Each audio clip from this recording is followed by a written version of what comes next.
when the narcissist sees you doing better without them. And I want you to really sit with what that moment actually looks like, because it doesn't look the way most people expect it to. It doesn't come with an apology. It doesn't come with a sudden, genuine reckoning where they finally see what they did and what they lost. It comes with something far more calculated, far more disorienting, and in many ways, far more dangerous than anything they did while you were still together. Because a narcissist watching you heal, watching you glow, watching you quietly build a life that looks nothing like the diminished, exhausted version of yourself they left behind. That is not a narcissist having a moment of remorse. That is a narcissist having a moment of threat response. And the difference between those two things will determine everything about what happens next, and more importantly, everything about how prepared you are to handle it. So stay with me, because this episode is going to walk you through exactly what's happening inside them when they see you thriving, exactly what they're going to do about it, and exactly why understanding this at a psychological level might be the most important form of protection you can give yourself right now. Let's start with the psychology of why your healing bothers them at all,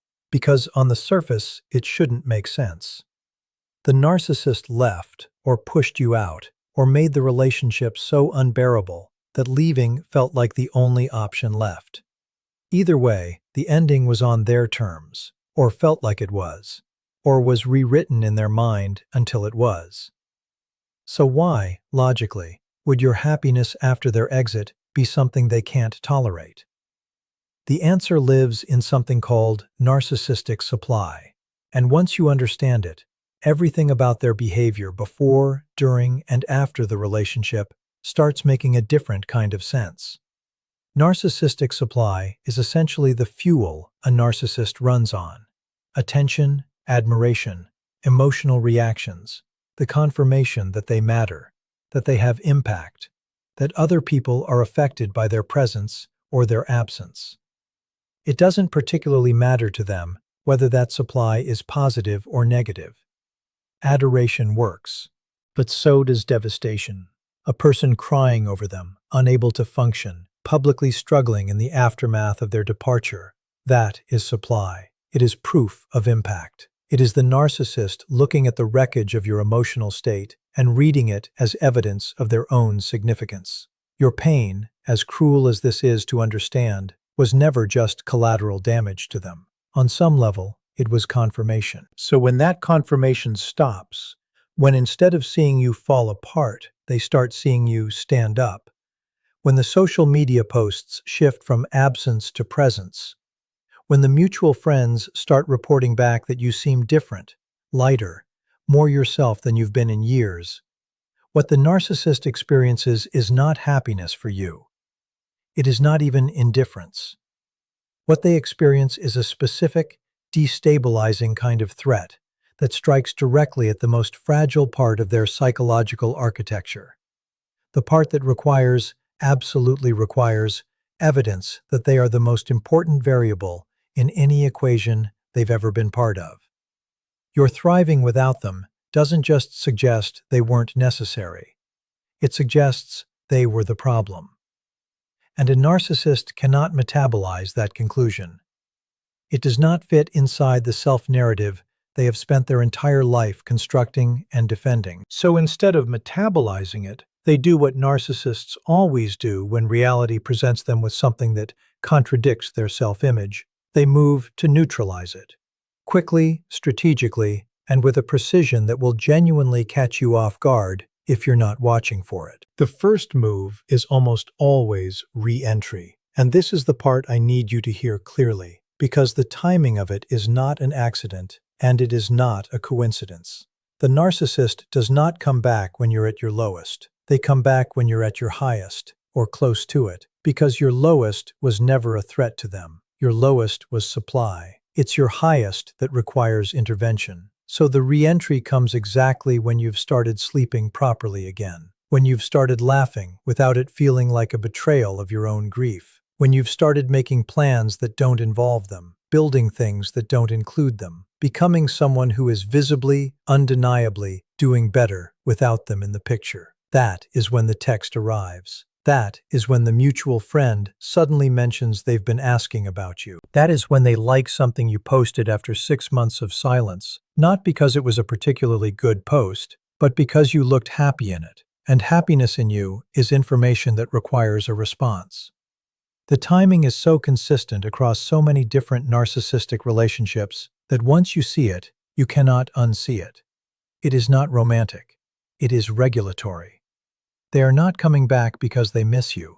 They are coming back because you stopped being something they could define. And that loss of narrative control is the one thing a narcissist cannot comfortably sit with for long. Now here's where it gets psychologically layered in a way that catches even the most self-aware people completely off guard. Because the re-entry doesn't announce itself as what it is, it never arrives labeled, "I am here because your happiness threatened my ego, and I need to re-establish some form of control over your emotional state."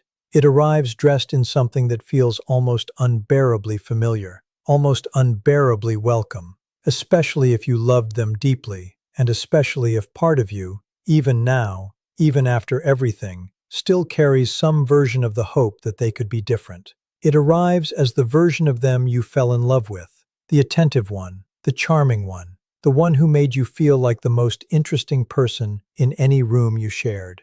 This is what's known as hoovering, named after the vacuum, because the intention is to suck you back in, and it is not a conscious performance in the theatrical sense. The narcissist is not sitting somewhere rehearsing lines. This reversion to the love-bombing version of themselves is almost instinctive, a pattern so deeply embedded in how they navigate the world that it activates automatically whenever a source of supply needs to be recaptured. And it works, with devastating frequency, not because the people it works on are naive or weak, but because the version being presented is real enough. It contains real memories, real moments, real chemistry that genuinely existed. The narcissist is not entirely acting. They are selectively presenting. And the difference between those two things is almost impossible to feel from the inside of the experience. This is also the moment where something very specific happens to you psychologically, something that nobody prepares you for, and that can make you feel like you're losing your mind a little. Because you've done the work, you've had the conversations with yourself, maybe with a therapist, maybe with people in your life who watched what that relationship did to you. You know what they are. You know the pattern. You can name the cycle, the love bombing, the devaluing, the discarding, and now the hoovering. You can name it clearly and accurately in your own head, and you feel it anyway. The pull, the softening, the part of you that starts constructing reasons why this time might be different, why the version of them that just reached out seems more genuine than the one that left, why all the psychological knowledge in the world suddenly feels slightly less convincing than the warmth of a single message that sounds like the person you first fell in love with. This is not stupidity. This is not weakness. This is trauma bonding, doing exactly what trauma bonding does, operating below the level of logic, below the level of rational understanding, at the level of the nervous system where the connection was originally formed and where the pullback toward it lives, in a place that words and awareness can reach but cannot always override. Because the narcissist didn't just leave an impression on your memories,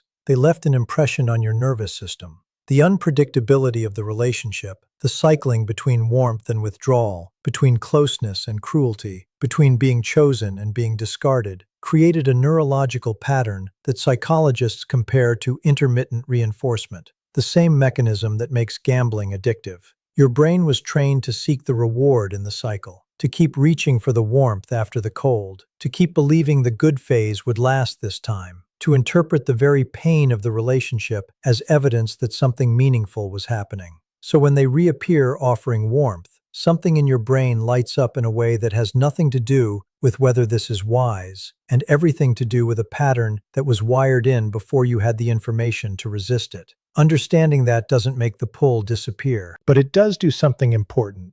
It makes the pull explainable. And when something is explainable, it becomes, if not controllable, at least navigable. Because you can start to separate what your nervous system is responding to from what your healed self actually wants. And that separation, That small but crucial gap between the old pull and the new awareness is exactly where your power in this moment lives. And what you do with that power, and what the narcissist does when the hoovering doesn't immediately work, and what the most dangerous phase of all of this actually looks like, that is exactly where we are going next. That gap, that small but crucial space between the old pull and the new awareness, is not comfortable to live in. Nobody tells you that part. Everyone talks about healing like it's a destination you arrive at and then stay in. Like one day you simply wake up and the pull is gone, and the clarity is permanent, and the narcissist name in your phone no longer does anything to your nervous system. That is not how this works. Healing from a narcissistic relationship is not a straight line you walk,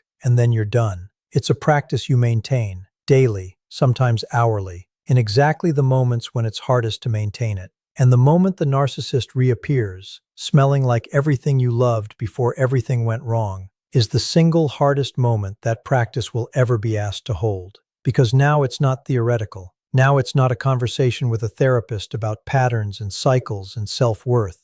Now it's a real message on a real screen from a real person whose voice you still hear in your own head sometimes. And your body is responding to it before your brain has finished reading the words. That is the moment your healing is tested in the only way that actually counts. Not in the absence of the thing that hurt you, but in its presence. So what do you actually do in that moment? Not what should you do in theory, not what the psychologically correct answer is in the abstract, but what do you do when the pull is real and the awareness is real, and both of them are happening at the same time in the same body, and you have to make a decision that your future self is going to have to live with? The first thing, and this sounds almost too simple to be useful, but it is the most important thing, is to slow down. Not because slowing down makes the decision for you, but because the narcissist's re-entry is almost always engineered, consciously or not, to create urgency. The message has an emotional charge to it. It implies something time-sensitive, something that requires a response now, something that will close if you don't reach back immediately. That urgency is not accidental. Urgency bypasses the prefrontal cortex, the part of the brain responsible for long-term thinking and pattern recognition,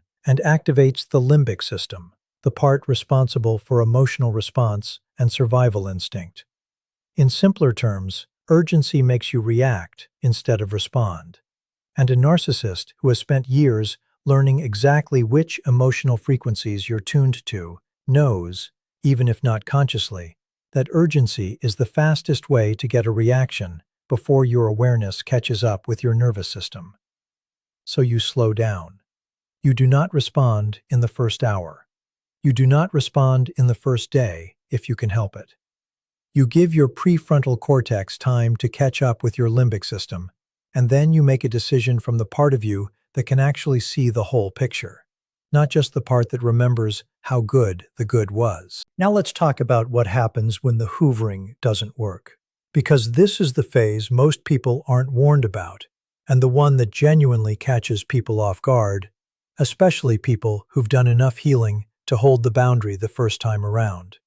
Because when the warm re-entry doesn't produce the desired result, when you don't respond the way they expected, when you're civil but not open, when you're composed in a way that doesn't give them the emotional reaction they came back for, the narcissist shifts. And the shift is not gradual. It doesn't ease in slowly with warning signs you can prepare for. It moves quickly, and it moves in the exact opposite direction from where they just were. The warmth that arrived first, the nostalgia and the charm, and the selective memory of only the good things, gets replaced with something colder and considerably more pointed. What comes next is usually one of three things, and sometimes all three in rotation. First, sudden indifference. The performance of not caring that is so exaggerated it communicates the opposite of what it intends. The conspicuous moving on. The very public new relationship or situationship that appears with suspicious speed and is displayed with suspicious enthusiasm. This is not them healing. This is them constructing an audience for your reaction. They want you to see it. They want you to feel something about it. Because feeling something about it means they still have access to your emotional state. which is all they were really after in the first place. Second comes the narrative shift. This is the one that tends to do the most lasting damage, especially to people who still have shared social circles with the narcissist. Because when their return didn't produce what they needed, when you didn't fold back into the version of yourself they could manage and define, they begin revising the story of what happened between you.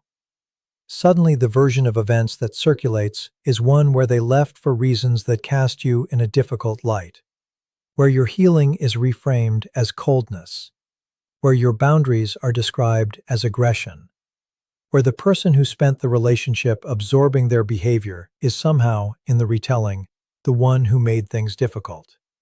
This is not random cruelty, though it is cruel. It is a very specific psychological function. They are rebuilding the narrative around you because the sight of you thriving without them is a story that doesn't work for the self-image they need to maintain. A healthy, glowing, visibly better version of you is a walking rebuttal to everything they told themselves and everyone else about why the relationship ended.